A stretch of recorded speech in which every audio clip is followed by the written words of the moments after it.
Assalamualaikum warahmatullahi wabarakatuh. Perkenalkan, nama saya Anggi Rahmatika dari Prodi Akuntansi kelas AK24C dengan NIM 4072400064. Di sini saya akan membawakan materi tentang mengapa transparansi sangat penting dalam pemberantasan korupsi.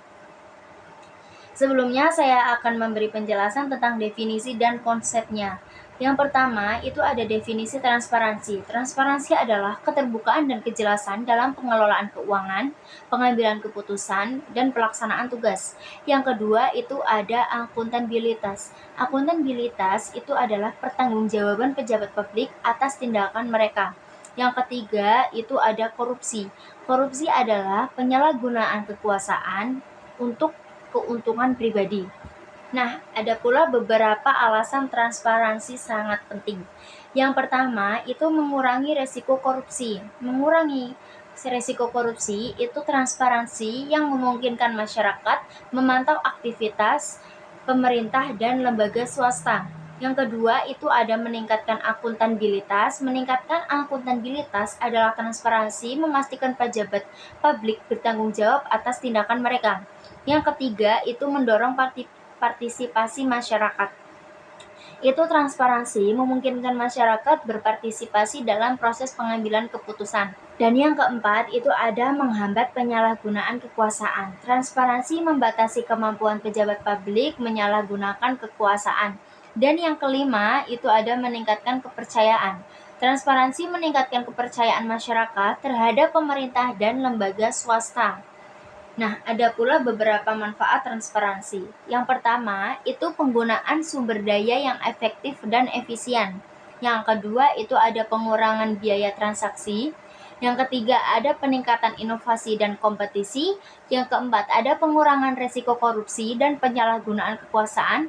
Yang kelima, ada peningkatan kualitas layanan publik. Yang keenam, ada meningkatkan kesadaran masyarakat tentang hak dan kewajiban. Yang ketujuh, itu ada membantu mengidentifikasi dan mengatasi masalah korupsi. Selanjutnya, itu ada cara meningkatkan transparansi. Bagaimana sih cara meningkatkan transparansi?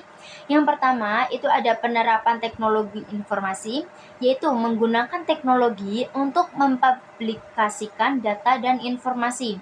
Yang kedua, ada keterbukaan informasi publik, yaitu menyediakan akses mudah ke informasi publik. Yang ketiga, ada pengawasan independen, yaitu membentuk lembaga pengawas independen.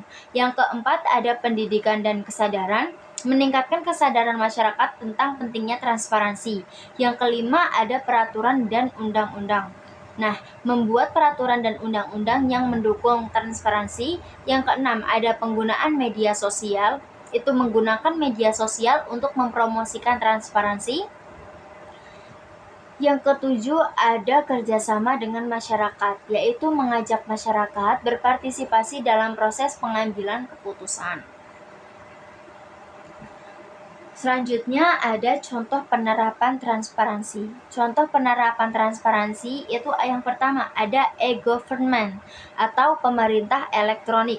Yang kedua ada laporan keuangan publik. Yang ketiga ada Komisi Pemberantasan Korupsi atau KPK. Nah, yang keempat ada Freedom of Information atau Yang keempat ada Freedom of Information Act atau FOIA. Yang kelima itu ada Open Data Initiative. Yang keenam ada penggunaan teknologi blockchain untuk memantau transaksi. Yang ketujuh ada sistem pengaduan online. Nah, selanjutnya ada tantangan dan solusi. Tantangannya yaitu ada 5. Yang pertama, keterbatasan infrastruktur. Yang kedua, kurangnya kesadaran. Yang ketiga, resistensi dari pihak berkuasa. Yang keempat, keterbatasan sumber daya. Yang kelima, korupsi yang sistematif.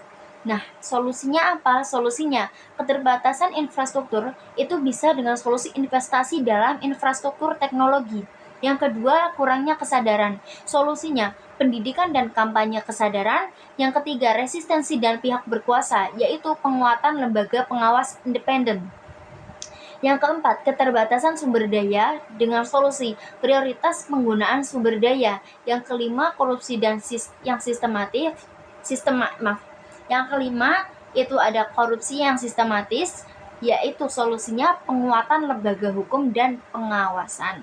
Kesimpulannya, transparansi adalah kunci untuk mencegah dan memberantas korupsi. Dengan meningkatkan transparansi, kita dapat mengurangi risiko korupsi, meningkatkan akuntabilitas, dan mendorong partisipasi masyarakat. Oleh karena itu, transparansi harus menjadi prioritas dalam pemberantasan korupsi. Kurang lebihnya mohon maaf, itu penjelasan dari saya. Wassalamualaikum warahmatullahi wabarakatuh. Bye-bye, thank you for watching.